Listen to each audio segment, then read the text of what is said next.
வெற்றி நமதே. வெற்றியாளர்களுக்கு வணக்கம். ஆசிரியர் தகுதி தேர்வுக்கு தயாராகிக்கிட்டு இருக்கிறவங்களுக்கு, மாதிரி டிஎன்பிசி தேர்வுக்கு தயாராகிறவங்களுக்கும் பயன்படக்கூடியது தான் இந்த காணொலி.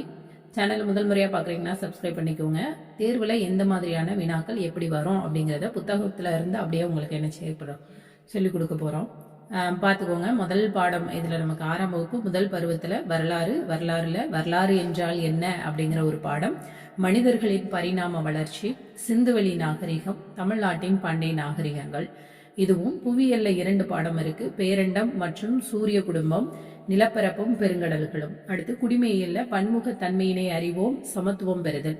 இது எல்லாமே இந்த ஒரு பருவத்தை 2 தேர்வா பிரிச்சு அதுக்கப்புறம் முழு தேர்வு வேற அப்படின்னு சொல்லி தேர்வுகள் பகுதியாக பிரித்து நடத்தப்படக்கூடிய டெஸ்ட் பேட்ச் நடைபெற்று கொண்டு இருக்கிறது. டெஸ்ட் பேட்ச் பற்றிய தகவல்கள் வேணும் அப்படின்னா கீழே டிஸ்கிரிப்ஷன்ல குரூப் லிங்க் கொடுக்குறேன். அதன் மூலமா நீங்க இணைஞ்சுக்கிடலாம். இப்போ முதல் பகுதி வரலாறு என்றால் என்ன அப்படிங்கிறது தான். இதுல முதல்ல இருக்கிறது நமக்கு இதுக்கு முன்னாடி இருக்கிற செய்திகள் எல்லாம் தேர்வுக்கு தேவையானது இல்லை. இந்த அட்டவணையில இருக்கிறத காலத்தை என்ன செய்யலாம். வரலாற்றின் காலம் ஆண்டுகளில் கணக்கிடப்படுகிறது. வரலாற்றின் காலம் டேஸில் கணக்கிடப்படுகிறதுனா ஆண்டுகளில் கணக்கிடப்படுகிறது. இதை கிமு அப்படின்னு சொல்லி கிறிஸ்து பிறப்பிற்கு முன், கிறிஸ்து பிறப்பதற்கு பின் அப்படிங்கிறத பொது ஆண்டு காலம் அப்படின்னு இப்ப மாற்றி இருக்கிறாங்க. பொது ஆண்டு காலத்திற்கு முன், பொது ஆண்டு காலத்திற்கு பின் அப்படின்னு சொல்லி மாத்தி இருக்கிறாங்க. இப்போ இதுல கிமு பொது ஆண்டு காலத்திற்கு முன் அப்படின்னா எல்லாமே இறங்கு வரிசையில இருக்கும். பொது ஆண்டு காலத்திற்கு பின் அப்படிங்கிறது கிறிஸ்தவ ஆண்டு காலம், அப்படியே அந்த வருடங்கள் அப்படி ஏறு வரிசையில இருக்கும். வரலாறு அப்படிங்கிறது என்னன்னா கால வரிசை நிகழ்வுகளின் கால வரிசை பதிவு. வரலாறு என்பது கால நிகழ்வுகளின் கால வரிசை பதிவு அப்படிங்கிறது தான். அடுத்து பார்த்தோம்னா நம்ம வரலாறை பத்தி ஓரளவுக்கு தெரிஞ்சுக்கணும் அப்படின்னா ஒவ்வொருத்தர அந்த தாத்தா பாட்டி அவங்க பேரெல்லாம் தெரியுமா அப்படிங்கறத அப்படி கொண்டு வந்திருக்காங்க. இதுல இருந்து நமக்கு செய்திகள் வர்றதுக்கு வாய்ப்பு இல்லை. வரலாறு அப்படிங்கிற சொல் என்ன சொல் அப்படின்னு சொல்லி பார்த்தோம்னா கிரேக்க சொல். வரலாறு அப்படிங்கிறது கிரேக்க சொல்லான ஹிஸ்டோரியா அப்படிங்கறதுல இருந்து வருது. அப்போ வரலாறு உருவாக அடிப்படையான ஹிஸ்டரி சொல்றத ஹிஸ்டோரியா அப்படிங்கிற கிரேக்க சொல்லில இருந்து வருகிறது. இதன் பொருள் என்னன்னா விசாரிப்பதன் மூலம் கற்றல். இதனுடைய பொருள் என்னன்னா விசாரிப்பதன் மூலம் கற்றல் அப்படிங்கறதுதான் இதனுடைய பொருள். அடுத்து இங்க பெருமையா பழைய பெருமைகளை தாத்தாக்கள் எல்லாமே சொல்லுவாங்க. அவங்க கிட்ட விசாரிக்கும் போதுதான் நமக்கு செய்திகள் என்ன செய்யும் தெரியும். இந்த கதைகள் எல்லாத்தையும் அப்படியே ஒரு பேனா பத்திரமா வச்சிருக்கிறாரு. அப்பாடம் கேட்டா அந்த பழைய பேனாவை கொண்டு அவருடைய தாத்தா எழுதி வைத்துள்ள நாட்குறிப்புகள் எல்லாம் எல்லாத்தையும் என்ன செய்வாங்க காட்டுவாங்க அப்படின்னு சொல்லி சொன்னோன்னே இந்த நாட்குறிப்புகள் அப்படின்னு பார்க்கும்போது அனந்தரங்கருடைய நாட்குறிப்பெல்லாம் பல வரலாறு உண்மைகளை நமக்கு சொல்லித்தரக்கூடிய ஒரு நூல். நல்ல வரலாற்றுக்கு முற்பட்ட காலத்துல நம்முடைய முன்னோர்கள் பயன்படுத்திய கற்கருவிகளை கொண்டு அவர்கள் வாழ்ந்த காலத்தை நம்ம என்ன செய்யலாம் அறியலாம். அதே மாதிரி அவர்களின் வாழ்க்கை நிகழ்வுகளையும் நாம் அறிந்து கொள்வது போன்றதுதான் இந்த பெரியவர்களுடைய பொருட்கள்ல இருந்து அவங்களுடைய காலத்தை நம்ம அறிஞ்சுக்கிறது. வரலாற்றுக்கு முந்தைய கால மக்களுடைய வாழ்க்கை முறையை புரிந்து கொள்ள உதவக்கூடிய சான்றுகள் எவை அப்படின்னு சொல்லி பார்த்தோம் அப்படின்னா பழைய கற்கால மனிதர்கள் எப்படி வேட்டையாடினார்கள், எப்படி மலை பாறைகள்லையும் குகை சுவர்கள்லையும் வரையப்பட்டுள்ள ஓவியங்கள், இதை வச்சு நம்ம என்ன தெரிஞ்சுக்கலாம். அப்ப பழைய கற்கால மனிதர்களை எப்படி அவங்க வாழ்க்கையை நடத்தினாங்க அப்படிங்கறத எதன் மூலமா தெரிஞ்சுக்கலாம்னா மலை பாறைகளிலும் குகை சுவர்களிலும் வரையப்பட்டுள்ள பாறை ஓவியங்கள் மூலமாக நாம் தெரிந்து கொள்ளலாம். இப்ப இது படிப்பை பத்தி கொடுத்திருக்காங்க. நாணயவியல் என்றால் நாணயங்களை பற்றிய படிப்பு, கல்வெட்டியல் என்றால் எழுத்து பொறிப்பு பற்றிய படிப்பு. பாறை ஓவியங்கள்னா என்ன அப்படின்னு பார்த்தோம் அப்படின்னா வேட்டைக்கு போக முடியாம குகைகள்ல சிலர் இருக்கிறாங்க. வேட்டைக்கு போனவர்கள் அங்க என்னென்ன நடக்கு அப்படிங்கிறத பொழுதுபோக்காக அவங்க என்ன செய்யறாங்க, ஒரு கற்கருவிகளையோ எதையோ வைத்து வரைந்து காட்டுகிறார்கள். இதுதான் காலப்போக்குல இதா நமக்கு என்ன செய்து இருக்கிறது. அடுத்ததா பார்த்தோம் அப்படின்னா தொல்பொருள் கருவிகள் எல்லாமே இங்க என்ன செய்றாங்க கொடுக்குறாங்க. இந்த தொல்பொருள் கருவிகளை நாம என்ன செஞ்சுக்கலாம் பார்த்துக்கலாம். இப்போ தொழிற்காலத்திற்கு தொன்மை திறனை உணர்த்தக்கூடிய தொல்திறன் பொருட்கள் என்னதுலன்னா பானைகள், பொம்மைகள், கருவிகள், அணிகலன்கள் இதெல்லாம் கிடைக்கு. அது மாதிரி நாணயங்கள்லாம் கிடைக்கிறது. கல்வெட்டுகள் கோயில் சுவர் கல்வெட்டு, உலோக தூள்ல இருக்கிறது கல்வெட்டு, செப்பேடுகள் இதெல்லாம் கல்வெட்டுகளா கிடைக்கிறது. நினைவு சின்னங்கள் பார்த்தோன்னா அரண்மனை, கோட்டை, கோயில்கள், ஸ்தூபி, மாடங்கள் இதெல்லாம். இப்போ இந்த இதுல வந்து அதுக்கு எடுத்துக்காட்டா ஒன்னொன்னு கொடுத்துருக்காங்க. அரண்மனை வந்து திருமலை நாயக்கர் மகால கொடுத்துருக்காங்க. கோட்டைக்கு வேலூர் கோட்டை, தஞ்சை கோயிலுக்கு தஞ்சை கோயிலை எடுத்துக்காட்டா கொடுத்துருக்காங்க. இதோட மட்டும் இல்லாம மத சார்பான அந்த ஓலைச்சுவடிகள் எல்லாம், இலக்கிய சான்றுகள் அப்படின்னு சொல்லி இந்த காப்பிய பாடல்கள், வெளிநாட்டு குறிப்புகள், இந்திய ஆசிரியர்களுடைய நூல்கள், நாட்டுப்புற கதைகள், மத சார்பற்ற இலக்கியம், மத சார்புள்ள இலக்கியங்கள்னு இருக்கு. அதாவது இதிகாசங்கள் மத சார்பில்லாத இது அப்படின்னு சொல்லி பார்த்தோம் அப்படின்னா நிறைய நம்ம சங்க இலக்கியங்கள் இது போன்ற பாடல்கள் இருக்கு. மத சார்புள்ள இலக்கியங்கள்னா அந்த இதிகாசங்கள், புராணங்கள், மகாபாரதம், கம்பராமாயணம், இந்த மாதிரியான நூல்கள் எல்லாமே, 4000 திவ்ய பிரபந்தம், இது எல்லாத்தையும் நம்ம வந்து எதுல கொண்டு வந்துடலாம்னா மத சார்புள்ள இலக்கியங்கள்ல கொண்டு வரலாம். இதுல கொடுத்திருக்காங்க தேவாரம், 4000 திவ்ய பிரபந்தம், திருவாசகம், இதெல்லாம் பக்தி இலக்கியங்கள்ல வரக்கூடிய கருவிகளாக நம்ம எடுத்துக்கலாம்.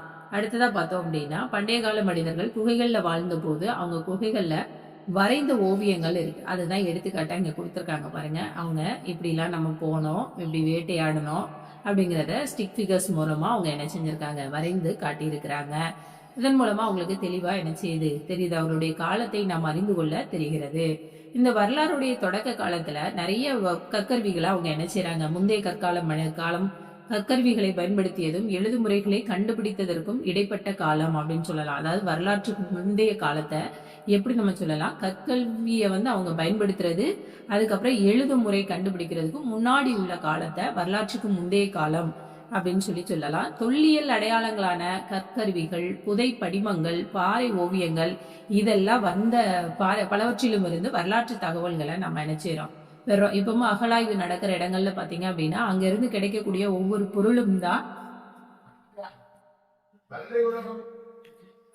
இதன் மூலமா நம்ம வரலாற்று தகவல்கள் எல்லாம் பெறணும். இப்ப வரலாற்றுடைய தொடக்க காலம் அப்படின்னா என்ன அப்படின்னு பார்த்தோம்னா வரலாற்றுக்கும் முந்தைய காலத்திற்கும் இடைப்பட்ட காலம் அப்படின்னு சொல்லலாம். அதாவது வரலாற்றுக்கு முந்தைய காலம் என்னன்னு பார்த்தோம் அப்படின்னா கற்கருவிகளை பயன்படுத்தியதற்கும் எழுது முறையை கண்டுபிடிப்பதற்கும் முன்னாடி உள்ள காலம் தான் வரலாற்றுக்கு முந்தைய காலம்னு பார்த்தோம். இப்போ வரலாற்றுக்கு தொடக்க காலம் அப்படின்னா அதை வந்து என்ன சொல்றோம் அப்படின்னா வரலாற்றுக்கு முந்தைய காலத்திற்கு இடைப்பட்ட காலம் அப்படின்னு சொல்லி சொல்லப்படுது. இதுவும் வினாக்கள்ல வர்றதுக்கு வாய்ப்பு இருக்கு. இப்போ வந்து நிறைய நவீன கருவிகள் பாதுகாப்பா நம்ம என்ன செஞ்சுட்டு இருக்கோம், வாழ்ந்துட்டு இருக்கோம். ஆனா வேட்டையாடுதலை தொழிலா கொண்டு இருந்தவங்க பழங்கால மனிதர்கள். அப்படி பாதுகாப்பான சூழல்ல வாழ்ந்தவர்கள் தான் அந்த கொடிய விலங்குகள்லாம். அவங்க பாதுகாப்பு இல்லாத ஒரு சூழல்ல வாழ்ந்தவங்க. குகைகள்ல வாழ்ந்துட்டு இருக்கும் போது அதுல கொடிய விலங்குகள் எல்லாமே வரும், அவங்கள தாக்கக்கூடிய ஒரு சூழல் இருந்துச்சு. இதுல இருந்தெல்லாம் அவங்க விலங்குகளுடைய வருகையை அறிந்து கொண்டு நாய்கள் வந்து குறைக்குது, அதனால நாயை வந்து வீட்டு காவலுக்காக வளர்க்க, அதுக்கு நாய்களை பழக்கி வேட்டையாடுறதுக்கு இதுக்கு எல்லாமே பழக்கி அதை உடனே எப்போதும் அழைச்சிட்டு போற ஒரு வழக்கம் என்ன செய்யுது இருக்கு. இந்த குகை வாயில்ல நாய்கள் இருக்கும்போது நாய்கள் வந்து மற்ற விலங்குகளை விரட்டக்கூடிய ஒரு சூழல்ல வருது. அடுத்து பார்த்தோம்னா வலிமை மிக்க பேரரசர் அசோகர். பண்டைய இந்திய அரசர்கள்ல பேரும் புகழும் பெற்ற அரசர் அப்படின்னு சொல்லி நம்ம அசோகரை சொல்லலாம். இவரது ஆட்சியில தான் புத்த மதம் ஆசியாவினுடைய பல்வேறு பகுதிகளில் பரவுது. கலிங்க போருக்கு பின்னாடி பல உயிர்கள் மடிறதை கண்டு அவர் வருந்துறாரு கலிங்க போர்ல. இதுக்கப்புறம் நம்ம என்ன செய்யக்கூடாது, போர் செய்யக்கூடாது அப்படிங்கிற ஒரு நிலையை நினைச்சிட்டு அதன் பிறகு புத்த மதத்தை தழுவி அமைதியையும் அறத்தையும் பரப்புவதே தன் வாழ்வை முழுவதையும் அர்ப்பணிக்கிறாரு. பொதுமக்களுக்கு அவர் ஆற்றிய சேவை வந்து பல அரசர்கள் பின்னாடி வர்றவங்க நிறைய பேருக்கு அது முன்மாதிரியா அமைது. வெற்றிக்கு பின் வந்து போரை துறந்த முதல் அரசர் யார் அப்படின்னா அசோகர். அதாவது தோல்வி அடைஞ்சிட்டோம் அப்படின்னா போரை விடுறது இருக்கு.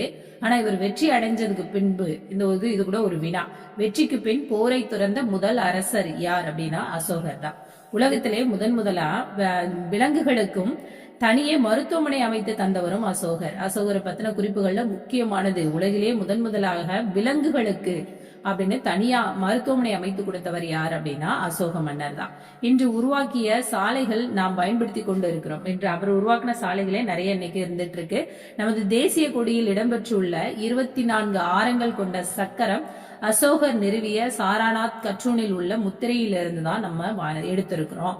அப்போ ஆரங்கள் 24 இருக்கு அப்படிங்கிறது தெரியும், சாராநாத் கற்றூன் அப்படிங்கிறது தெரியும். ஆனா அது யாருடையது அப்படிங்கிறது ஒரு சில நேரங்கள்ல ஐயப்பாடா வரக்கூடியது. அசோகருடையது. அது இப்ப நம்ம தேசிய கொடியில இடம்பெற்று இருக்கிறது. ஆனா இத்தகைய சிறப்புகளை கொண்ட அசோகர் குறித்த தகவல்கள் வரலாற்றுடைய பக்கங்கள்ல 19ஆம் நூற்றாண்டு வரை இடம்பெறவே இல்லை. ஆங்கில வரலாற்று ஆய்வாளர்களான William Jones, James Prinsep, Alexander Cunningham போன்றவர்கள் வரலாற்று ஆய்வுகள் மூலம் கண்டுபிடித்த இந்த வரலாற்று சான்றுகள் தான் மாமன்னர் அசோகரின் சிறப்புகளை உலகுக்கு வெளியிலே கொண்டு வருது. அப்போ அசோகரை பத்தின கருத்துக்கள் வெளிக்கொண்டு வந்தவங்க William Jones, James Prinsep Alexander Cunningham, இவங்க தான். இதன் அடிப்படையில சார்லஸ் ஆலன் என்பவர் ஆங்கில எழுத்தாளர் வந்து அசோகர் குறித்த எல்லா வரலாற்று ஆவணங்களையும் சேகரித்து தொகுத்து ஒரு நூலா வெளியிடுறாரு. யாரு? சார்லஸ் ஆலன் அப்படிங்கிறவர். அசோகருடைய வரலாற்று ஆவணங்களை எல்லாம் தொகுத்து நூலாக வெளியிட்டவர் யார் அப்படின்னா சார்லஸ் ஆலன். அவர் வெளியிட்ட அந்த நூலுடைய பேர் என்ன அப்படின்னா The Search for the India's Lost Emperor. The Search for the India's Lost Emperor அப்படிங்கிறது தான். இதுக்கு பல ஆய்வாளர்கள் தங்கள் ஆய்வுகள் மூலம் அசோகருடைய பொற்கால ஆட்சி குறித்த செய்திகள் எல்லாம் கொடுக்கறாங்க. இதற்கான சான்றுகள் சாஞ்சி ஸ்தூபியிலும் சாராநாத் கற்றூனிலும் காணப்படுகிறது. இதன் மூலமா தான் நம்ம வந்து அசோகரை இப்படி நிறைய இடங்கள்ல நம்மளுடைய முன்னோர்களுடைய பெருமையை நம்ம என்ன செஞ்சுட்டே இருக்கோம், இழந்துகிட்டே இருக்கோம். இதை நமக்கு மீட்டு கொடுத்தவர்கள் ஆங்கிலேயர்கள் தான் அப்படின்னு சொன்னா அது வந்து மிகையாகாது. இந்த பெட்டி செய்திகள் அந்த தெரிந்து கொள்வோம். இந்த செய்திகள் மூலமாக நம்ம தெரிஞ்சுக்கிட்ட அந்த செய்தி வரலாற்று ஆய்வாளர் முயற்சியால தான் அசோகர் குறித்த வரலாற்று உண்மைகளை நம்மளால வெளிக்கொண்டு வர முடிஞ்சது.